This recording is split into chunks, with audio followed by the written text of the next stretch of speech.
Hello everyone and welcome to the latest This Week in the Field with the Handyman in the Field. I'm Dustin and we are covering essentially 2 weeks of time period because, as I said in the last episode, I was on vacation for a week.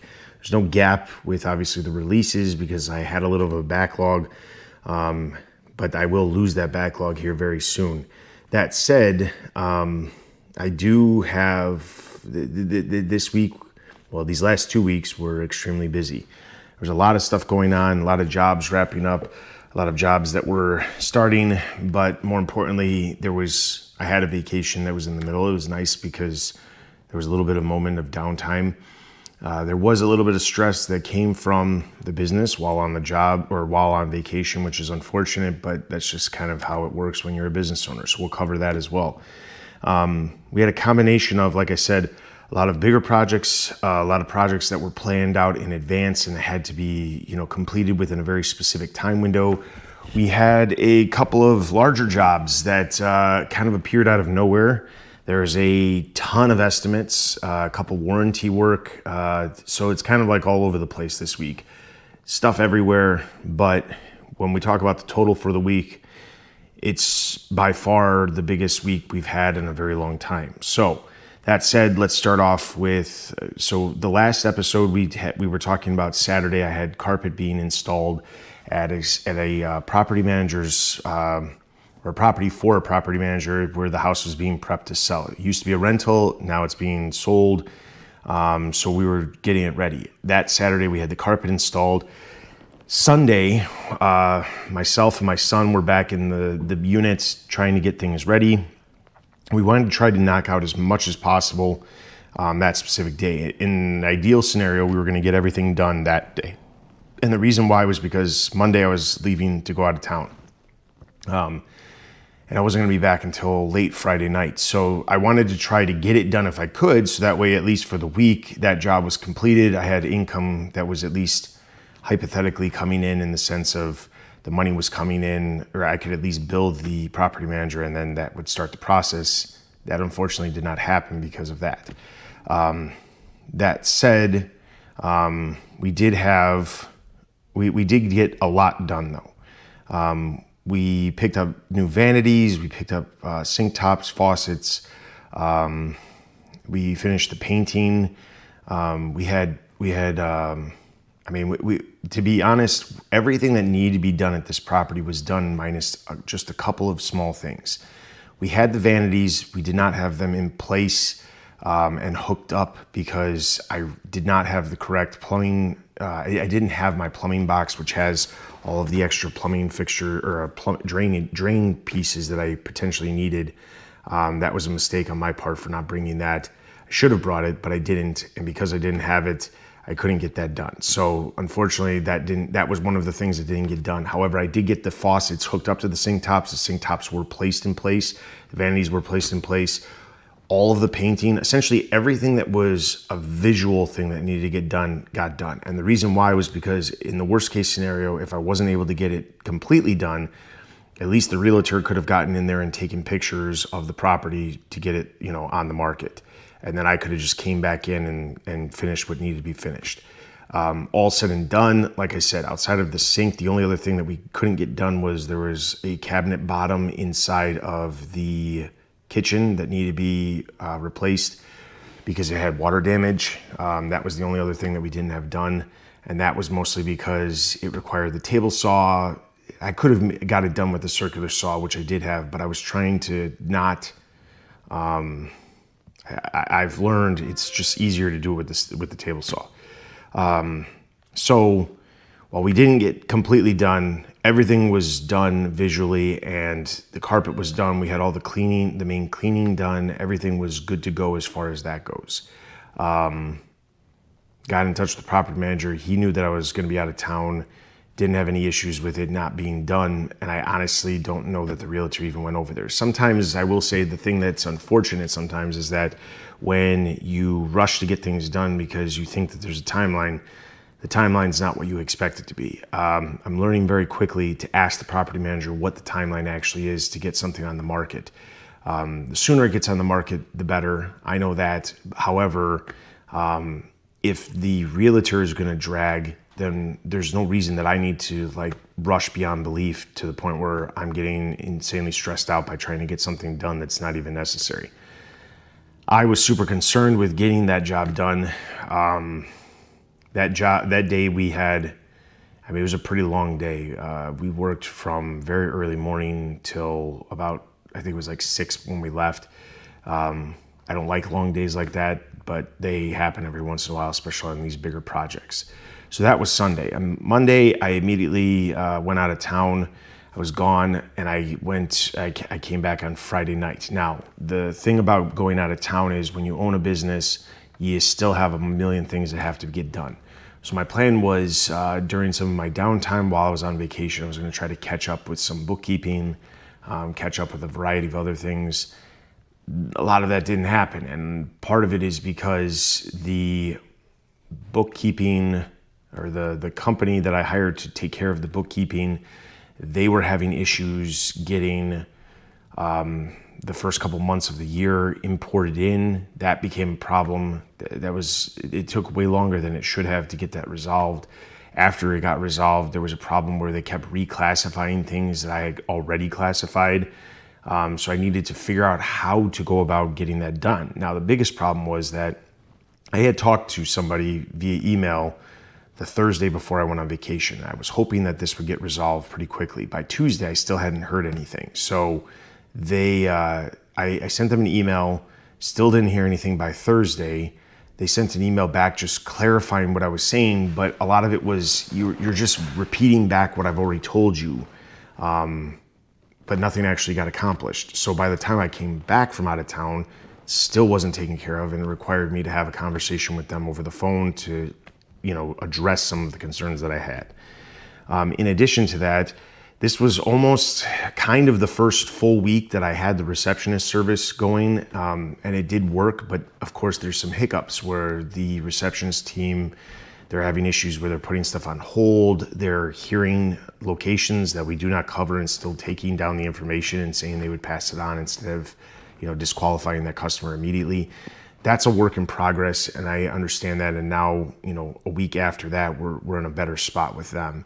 But that was a big thing. Another big thing is, obviously customers don't know that you're going out of town. Customers don't know that you're out of town. When I had customers calling the receptionist service who had previously called and always talked to me or left a voicemail, and they're getting a receptionist service or they're getting a voicemail that doesn't have my voice on it, they immediately start questioning what's going on. Now, I always tell existing customers to shoot me a text message. The problem was that where I was did not have great reception. There was no way for me to actively converse with people back and forth because I would reply to a text and it wouldn't get sent for hours. It was just the nature of where I was, and that was not something I planned on, but it was something I had to deal with. But I did have a customer who called as if they had an emergency. It was definitely not an emergency. And stuff like that always frustrates the heck out of me, because when people call multiple times for something that I understand, to them it seems like it's an emergency or it's something that needs to get done immediately, but it's frustrating when a customer is not paying attention to the situation. So this customer, for example, sent me a text on Monday. I did not respond because I didn't have a chance to respond. She specifically said in the text, "No rush, this isn't a priority, blah, blah, blah." By Tuesday, less than 24 hours later, I hadn't responded to her text, and she immediately she called, gets a hold of the receptionist, says the whole spiel, says, none of this is a priority, but, I just want to make sure that, I get a hold of him before it gets too busy. Again, if it's not a priority, then why would it matter if I'm busy, if I'm super busy or not super busy? The day after that, she called again and got a hold of the receptionist, wanted to make sure that the message was delivered to me, and then reiterated the whole spiel again.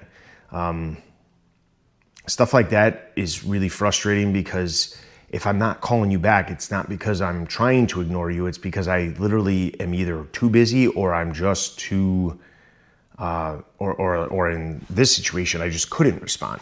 So I sent her a text message back that day after she had called, because I knew she was just going to keep calling.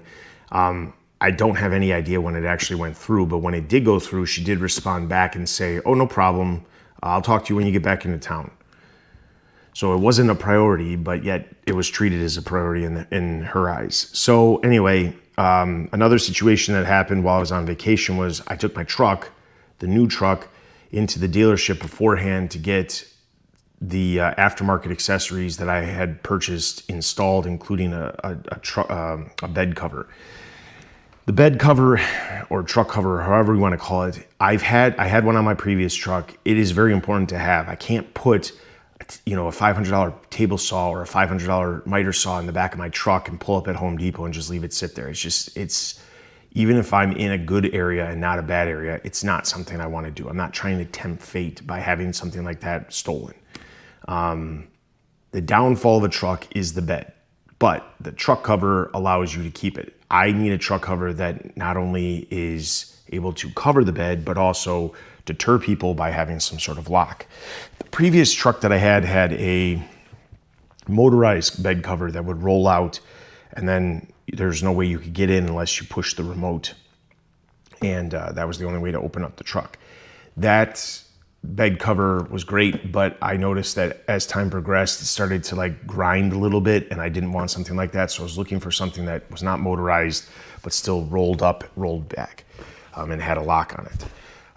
Unfortunately, the dealership ran into a problem. I'm not exactly sure what the problem was. It wasn't explained to me very well, but by Wednesday, I was told that the cover was defective and they needed to order another one.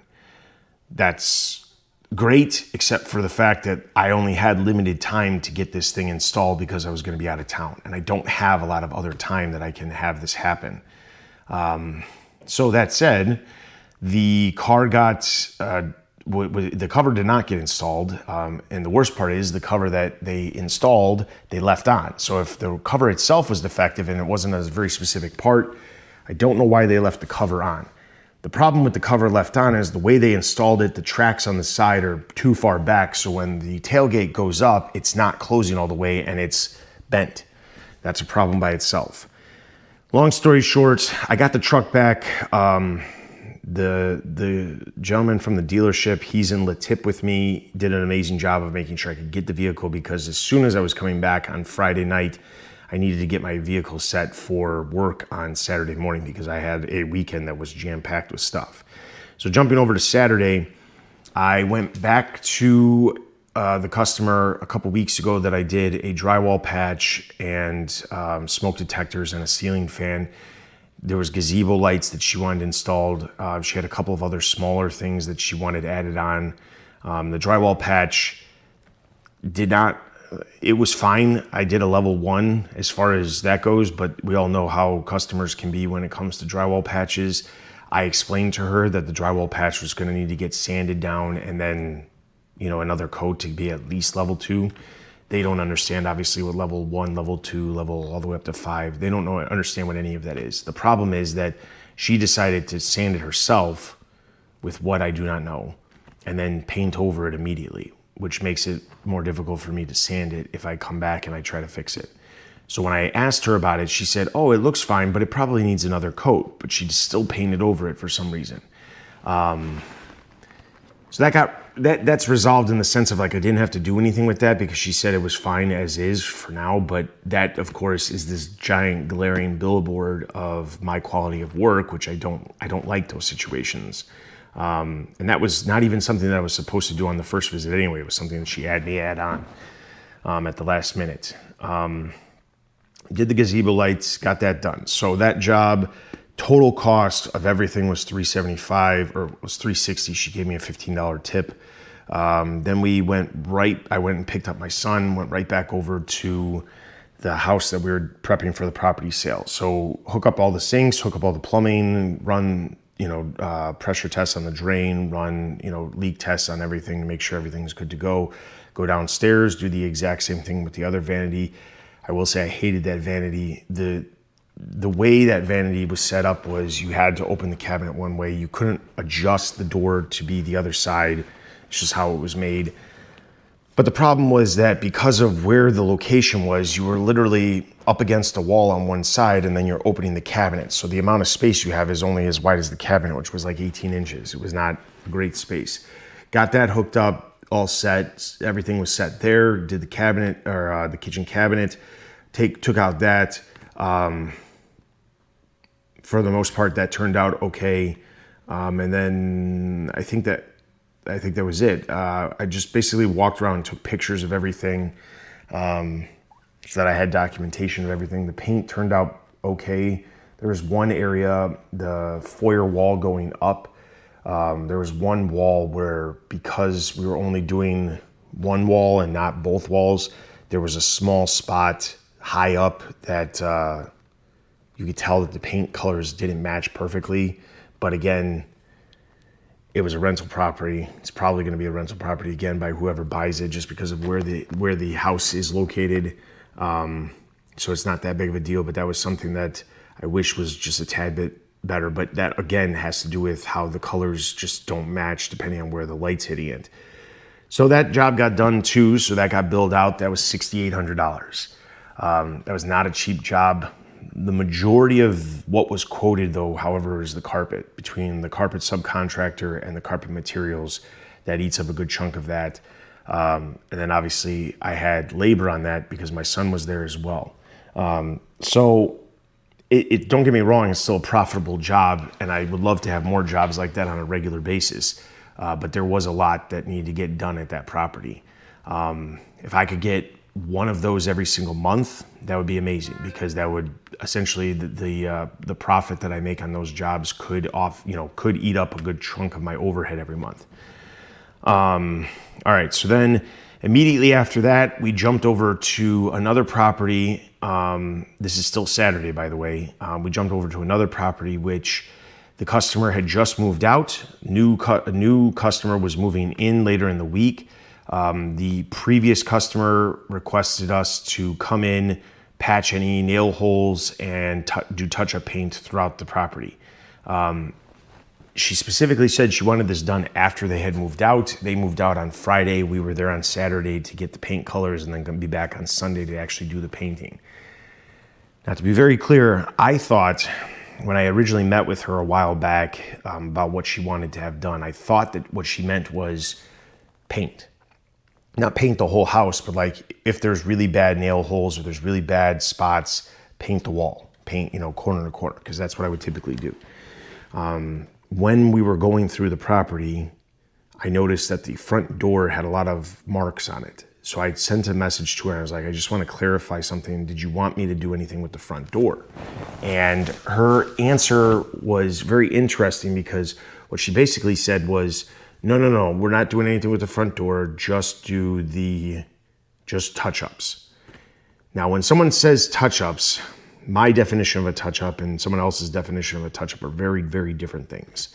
My definition of a touch-up is paint wall, corner to corner, because that's the only way you're going to get it to match. You can get away with the colors not being perfect if it's on a different wall, because you can chalk it up to lighting, shadows, things like that. That's not what she was looking for. She was looking for small patches and then taking a brush and then literally just putting a dot and then smoothing it out. The problem is that never turns out well, and that's not what I thought she wanted me to do. The other thing that needed to be done at the property was she had a upstairs laundry room. The dryer vent ran through the ceiling up to the attic and out to the roof, so we needed to clean the dryer vent as well. So we did the dryer vent, got the majority of the painting done. Now, on the flip side, the second customer, the new person who's moving into the house, they contacted me separately and said that if I was going to be on site painting, could I paint the guest bedroom to match? So the top was a light gray and the bottom was like a dark blue, and there was a white chair rail in the middle. He wanted the light gray to stay and the light gray to be on the bottom. So he basically just wanted me to paint the light gray around the room itself. So in some cases, that's actually great, because I can, obviously we're doing work for one person, or for, one invoice at the same time as we're doing work for a different invoice at the same location, less travel, that's always beneficial. So to be fair, when we came back on Sunday, we did all that stuff. I didn't say this, but we skip over to Sunday. The only thing we did on Saturday was just get the paint colors, match the colors, and there was a storage unit in the basement that had all the old paint cans. So we were able to get the paint, use my color match device to actually look at and then compare it to the paint colors that they had and then figure out what was what. Sunday was when we went back, did the painting of the guest bedroom and then also the dryer vent, and then started the touch-up paints. There was really not much of the touch-up that needed to be completed except for there was a hall closet that needed to be painted, but that basically the whole thing needed to be painted because there was just scuffs everywhere. So the guest bedroom painting, that invoice for that customer was $450. On Monday, I went back, that morning I started off with a estimate for a storm door replacement. It's a new customer. It's actually someone who's related to a member of my Latip chapter. This was a referral that I got kind of a couple weeks ago, but we were playing phone tag for a while. So I wanted to get out there and take a look at it, get her an estimate. I sent that estimate out. She's already approved it. The door's on order. It'll be a couple weeks before the door comes in, but that takes care of that. Then I went back to the house where we were doing the painting, painted the closet, walked around, made sure everything else looked good. There was a couple of small spots that I had to touch up in the guest bedroom, and then that was done too. So that job was $780 for all the touch-ups in the dryer vent cleaning. And I will be honest, that's probably going to seem high, but most of it was because we had to buy so much paint. There were so many different colors that we had to buy little quarts of paint to be able to do this. When she said she just wanted a touch-up, I wasn't going to buy an excessive amount of paint because there was no reason to. But at the same time, if you buy a sample size of paint and you don't have enough paint, that's going to be a problem. So we had quarts. There was almost like $200 of just paint by itself. So there was that. And then after that, my intention was before vacation, I knew I was going to have this painting job. I thought I was going to be painting wall to wall, which you might think to yourself, that is going to be more time consuming. It could have been. Honestly, painting one single wall, I would much rather do that than walking around with a paintbrush and, touching up little itty bitty spots.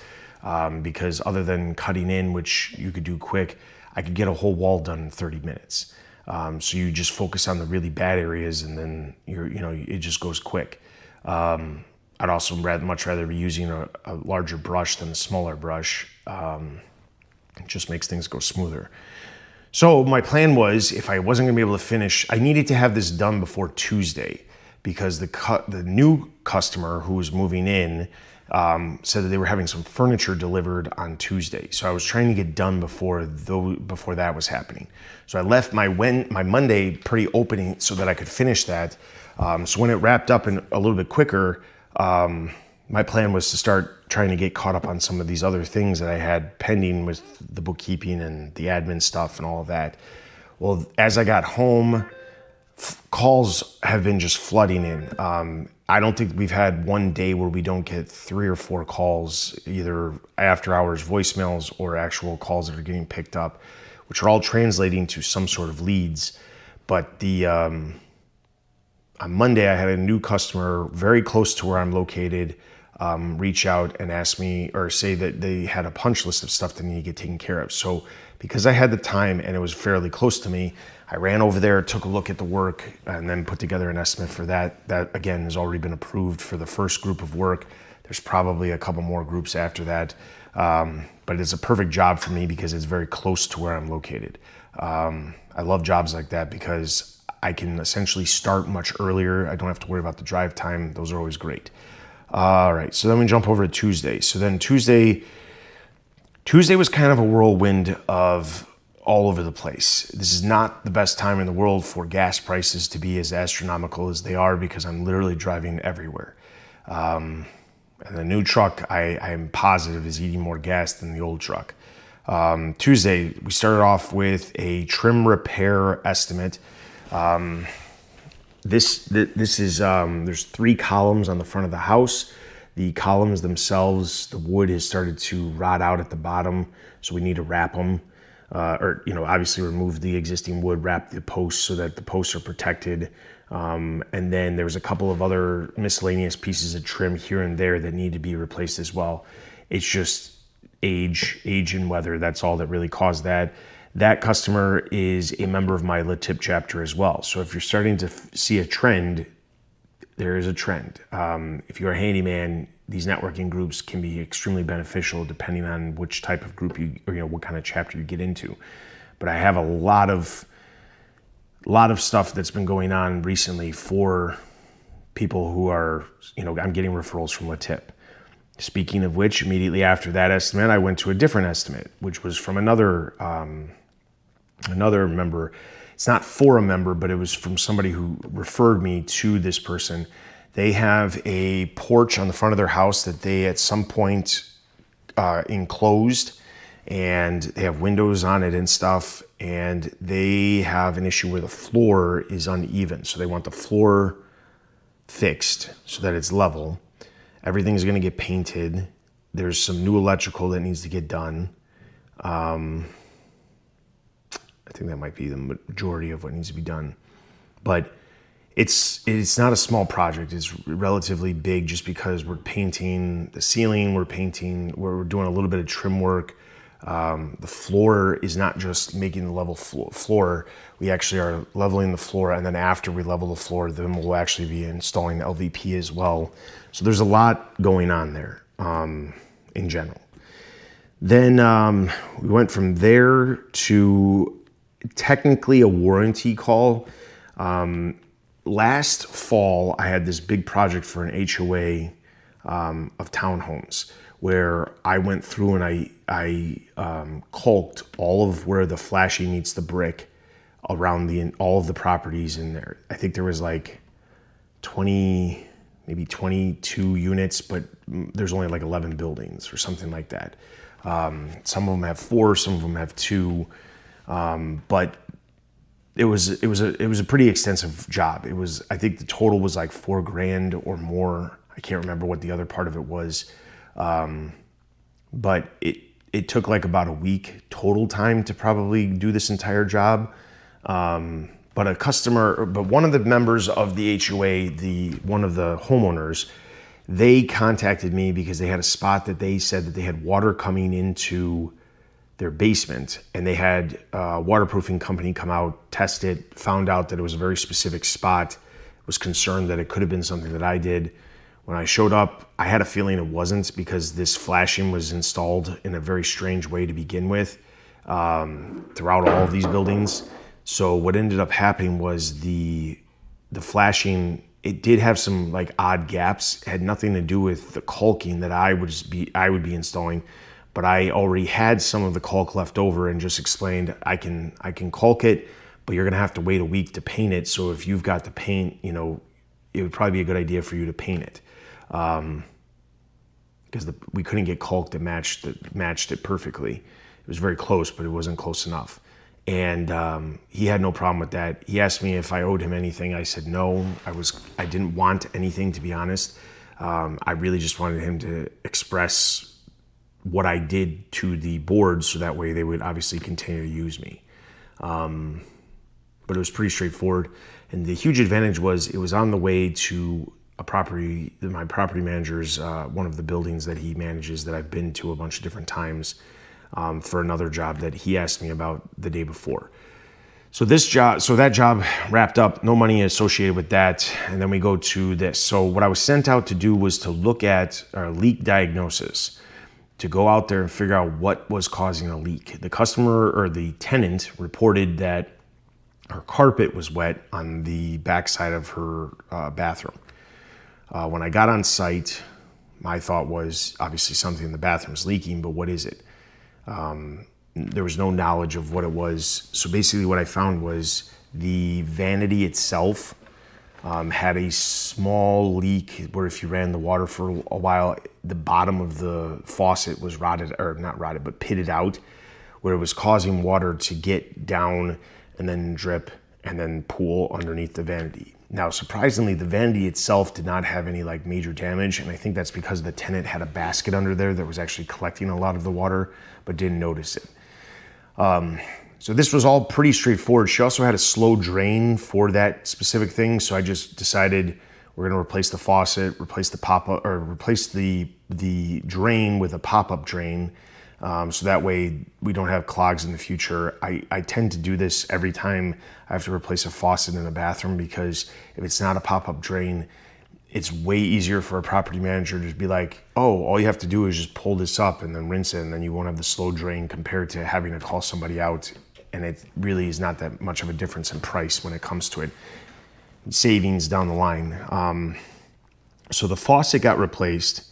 And then after that, she told me about the issues with the carpet. So what ended up happening was the wet spot that she noticed wasn't even the actual problem. That was a problem, but it wasn't the problem. The actual problem was that there was mold growing on the baseboards underneath the radiators and in the corners of where the building is. And this is happening because on the outside of the house, there's some tuck pointing issues, and there's also some issues with the downspouts just basically dumping a bunch of water right there at the corners of that property. So that was that issue that needed to get resolved. But more importantly, there was mold. So talked to the property manager, figured out the best immediate mold containment issue. So I ran back to my shop, got a dehumidifier to soak up a lot of the moisture out of the air. And then in addition to that, went to Home Depot, got some mold remediation spray, some plastic, some damp rid canisters, set all of that stuff up so that way we could have it contained at least for the time being. Now, the plus is my LaTip chapter has a remediation company. There's a guy he has a remediation company. So I was able to get him to come out right away, which I'll get to in a second. But that was that mold containment, just the containment, which included getting the dehumidifier on site, was $285 is what I charged for that. Then we jump over to Wednesday. I had my LaTip meeting in the morning. Talked to a variety of people who, of course, need all kinds of stuff done. And then went to a job where I was supposed to replace 3 fence posts. I started with what I knew was going to be the hardest one, which was a gate post that held the hinges for the gate to open and close for the entry point of the yard. The concrete was insane. There was so much concrete down there, it was kind of nuts. Now, the post itself, funny enough, had absolutely no give whatsoever. It was not shifting. It was not rotting. What actually happened was that the hinges, where the hinges were screwed into the post, it actually cracked there. So there wasn't a way to get the post to line up with the hinges so that the gate would close properly and latch in. The other side of it was that the latch that they had installed was not a typical latch. It was one of those ones where you pull it up and down and slide it in and out, but it only goes into a single hole. It's not, how do I put this? It's not the one where it just clicks in and then you push the little thing. You actually have to get it into the hole of the actual post. So it's very precise on where it needs to be. So you have to get the post back where it was. So I spent 3 or 4 hours literally just hacking away at this concrete. It was ridiculous. It took forever. Eventually we got down deep enough where I could cut out enough of the old post to make space so that I could get the new post in. But boy, oh boy, was it an absolute pain in the butt to get that thing in where I needed it to. The post itself looked great at the end. It didn't, there was no issues, but I still have 2 more posts that I still have to do. And I'm hoping that the concrete's nowhere near as bad when it comes to that, because it was like super high strength concrete too. It wasn't like Quickcrete or something like that where you could break it up pretty quickly once you start hacking at it. This stuff just was like thick, super, super dense concrete. So that's the first visit. I have to go back there and obviously still do the other posts, and then that'll be that. Jumping over to Thursday. So Thursday morning, I had an estimate for an outlet repair. This was for a member of the LaTip chapter who asked me, or was very adamant about trying to get this done before Memorial Day because I think he was entertaining some people. So it's an outside outlet. Took a look at it in the morning. It was very clear that the outlet itself, the landscapers that he used did some weird way of rigging it up to make it work. I wasn't there to replace any of that odd rigging up. I was there to make sure it worked. So I realized that the first thing was that the existing outlet that was there was a 20 amp. It shouldn't have been a 20 amp. It should have only been a 15 amp. And then I noticed that the cover was not properly sealed, which means there's just moisture getting in there. So I figured the outlet itself was bad. Told him I would grab an outlet and then come back later that day and take care of it. So went from there to another LATIP member who has a rental property where he has to get a punch list done to basically make the village who does a yearly inspection okay with being able to give an occupancy license or occupancy.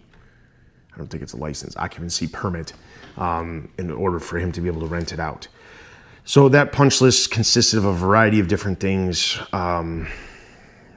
Nothing like crazy. The only thing that I'll need to have somebody else come in is they have a washer and dryer, or they have a laundry room, and in the laundry room there's the washer supply line box is leaking, but the valves are like non-existent. So I'm gonna have to have somebody come out and actually like fix the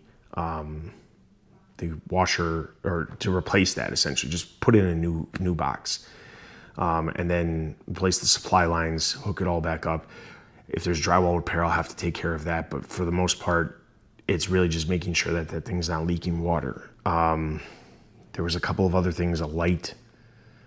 There was one other issue that was like something to do with a fan, but I don't know what he wants to do with that right now. But this specific LATIP member, he owns like a printing company that does graphics on shirts and things like that, which is convenient because right now I need to get some new shirts for the people that I'm hiring for the summer. So we're working on getting that taken care of. Then we went back to the house that had the leak in the mold, because the night before the tenant messaged me and said, "It's odd, my sons took a shower, it's still leaking, I'm not sure what's going on, but there's still water on the floor." I was like, well, is there water in the vanity from anything I did? Because I also had to replace the shutoff valves for that vanity because they were completely seized up too. And it had nothing to do with anything that I did. It just turns out there was another leak. Some of these units have been neglected for a long time, not in like a slumlord situation. There's just a lot that probably just hasn't had somebody been paying attention to. I will tell you that most people, when they get sent out to do something, they take care of the thing that they're told to do and they don't look at anything else. That's not how I operate. That's why my property manager, I believe, appreciates what I do compared to what some of the other people that he hires does. That said, there was an additional leak. What happened was the diverter for the bathtub, when you would turn on the shower, there was water. The water was, so the diverter is on a galvanized pipe. Galvanized pipe was rusted. The bottom of the diverter was pitted out, but someone had put caulk all the way around the diverter. So when water was coming back and it's supposed to fall out and go down the wall, it was actually being pushed back into the wall and then wrecking the back of the wall. And then obviously if it was running for a long time, which is what she said she had two of her sons take a shower back to back. That's when they noticed the water, but they didn't notice water anywhere else. So it was when there was enough water. So to be honest, there's probably a lot of damage inside the wall, but we won't be able to know how extensive until after we open that up. The remediation guy from my LATIP chapter, he was able to get over there, take a look at everything. There's a good portion of the carpet in multiple areas that is going to have to get taken out. The baseboards are going to have to get taken out. There's not a lot of drywall damage, or at least there's not a lot of moisture in the drywall that he found with his moisture detectors. So he got me an estimate right away. On top of that, a waterproofing guy that I've used in the past for some other things, he got over there to get me a quote on rerouting the downspouts as well, so that I could work up a quote to send over to the property manager to get the owner to either approve or semi-approve or whatever. But they got to address the mold one way or the other. So I sent that over, and then the diverter I replaced. So the diverter replacement and then the shutoff valves and faucet replacement, that came out to $530. After that job, then I went back to the outdoor outlet repair that same day. I replaced that outlet. It was pretty straightforward, sealed everything up so that it was all working properly, tested everything. That was 180 for that. It was really just my minimum plus the outlet. Plus supplies, I should say. Friday was another group of miscellaneous stuff. I had a couple of estimates that I had to do. One was for a punch list for a new customer, just a variety of different things. There's some doors that need to be replaced. There's some doors that need to be repaired. There's some caulking that needs to happen. There's some other minor repairs here and there that need to happen as well. I'll probably be over there multiple times for different for groups of different items as well. After that, we went to another new customer who was actually a referral from an existing customer. He had a storm door panel. It's hard to phrase this because I don't even know what the technical name is, but so you have side lights on an exterior door. They had panels over the side lights, and the panels essentially look like a storm door where you have the little twist clips where it holds the panel in place, and then you could pop it out and put in a screen. I don't know why you would ever need that if you have a side light on the other side, because you can't open that up. One of the panels, the glass broke. He thinks that it had something to do with hail. So it was basically take the frame out and then figure out a way to get a new piece of glass put in there. He also has the exterior door itself needs some adjustments. And then there's an exterior light that needs to be replaced as well.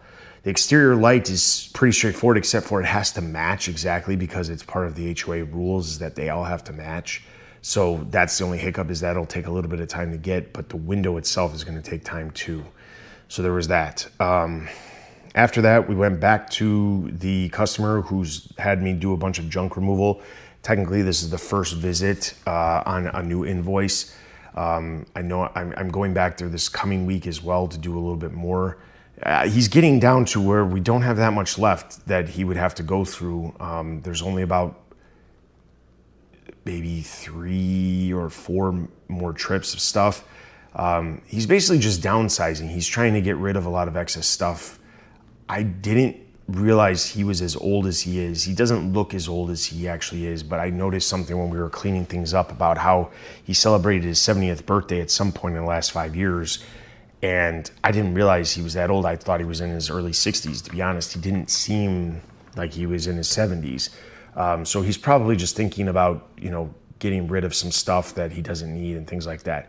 The majority of what he always has is it's either stuff that can be donated, stuff that's just miscellaneous trash, or it's stuff that he kept, for years people used to keep boxes for electronics, and they'd have all these empty boxes that they would keep. He's got tons of that stuff because he just hasn't really done anything. So it's pretty straightforward, but and it's not hard work. It just takes time. And then there's sorting, and then there's some of it's like he had trying to think of one of the things. So some of the stuff we have to get rid of is sometimes he has electronics. Well, they have to go to an electronics facility for recycling. He had ink cartridges. They have to get mailed away, for recycling. Lots and lots of paper and stuff that just needs to be recycled. Miscellaneous trash that needs to get sorted out from the stuff that can be donated. So it's really just, there's some time on site, but a lot of it is just, sorting it and trying to distribute it wherever it needs to go. In the best possible scenario. If there's things that can be, donated, that's great. I don't want to throw stuff out if I don't have to, but the problem is that there's just so much stuff that there's so many different places you potentially have to go. There's not like a one-stop shop essentially that you can take the stuff. So there was that. That was the end of Saturday, or the end of Friday. Saturday did not work specifically, but I did have a meeting with my son and the 2 people that he recruited to come on board and work for me for the summer. I had a meeting that lasted about 2 hours. We went to breakfast, talked over what the expectations were for the job, talked about a lot of safety stuff, things like that. And then in addition to that, got them set up on one of the apps that I'm going to be using for a time clock. and then I need to get them set up in payroll, which is a whole thing by itself. So as far as like business movement for the last 2 weeks, the bookkeeper stuff is slowly moving forward, but not moving forward very quickly. I have this strange suspicion that I'm going to be paying for 6 months total, including the catch-up months, before this thing actually gets resolved to a point where it's like usable information, which sucks, but it just is. Latip is proving to be a great addition. It's filling in a lot of blanks. I have a lot of customers I have a lot of leads from various different things from that, either from members of the group or people who they're referring me to. So that's great because that's just more business coming in. It's hard to manage all of the business because I'm still busy for my existing set of customers and just new customers coming in from like an outside source. I'm trying to implement a payroll system. I'm using an online one that's pretty popular. However, wrapping my head around how to make this all work and making sure that I don't mess anything up is its own fiasco by itself. And then lastly, I just wanted to briefly talk about subcontractors and how it's important to try to have subcontractors that you can rely on. I have an electrician that I rely on, and I have a plumber that I have personally used that I would immediately refer. The problem is that I think everybody collectively is very, very busy. And it's very difficult to get things done or accomplished when you have a small pool of contractors that you can work with. So for example, the porch enhancement job requires a lot of electrical work. It's stuff that's like running conduit for new light fixtures, running conduit for new outlets. Could I do it? Yes. Should I be doing it? No, because you really need to be licensed in Illinois to be doing that stuff. I don't want to be doing that stuff and then running the risk of something bad happening, especially running new wires. I don't do that.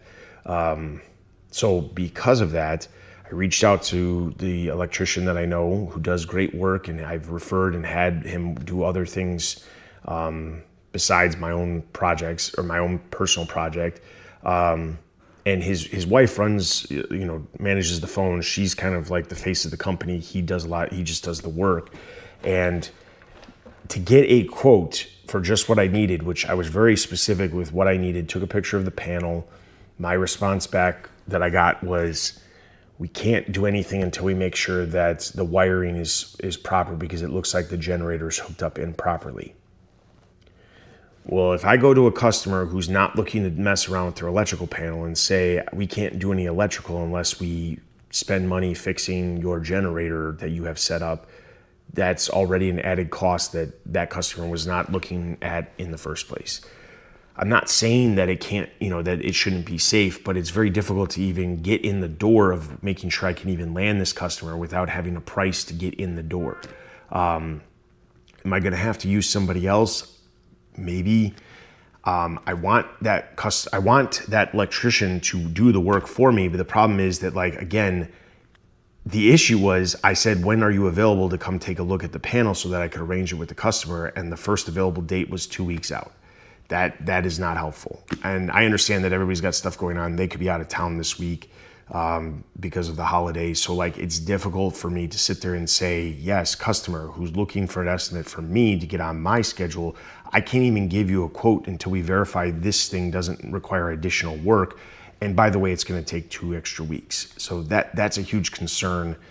But again, I really like working with the electrician. It's more of just trying to manage expectations. I could easily get a price for what I need to do, just a ballpark at the very least, so I could get an estimate to the customer and say, this is what it's going to be. And then in turn, that customer can then approve the work. And then I can sit there and bring up the concerns, at the same time as I present them the estimate. So there's that. The other side is the plumber that I refer and stuff like that. He has a tendency not to respond to text messages very quickly, which presents a problem when I'm looking to get a price on something that I need to get something taken care of. So I need to get that box for the washing machine replaced. That is not something that I'm going to do. I know that there's, the pipes are going to have to get connected and things like that. I don't want to be in a scenario where I'm pricing it based off of what I assume, and then I have to pay him significantly more than what it is. But again, if you can't respond to a text message, it's very difficult for me to make something happen. So I have to figure out a way to expand my pool of contractors to get this information from, but I also don't want to ruin the connections that I already have by using other ones. But to be honest, I think we're all kind of slammed in general because of just how much work there is right now. So it's kind of like customers are kind of they're going to have to realize very quickly that if you want to quote for something that involves more work or a larger scope of project, you're going to probably be waiting a little bit of time before we can get to, actually getting that quoted and then obviously getting it scheduled. And that's just how it's going to have to be, unfortunately.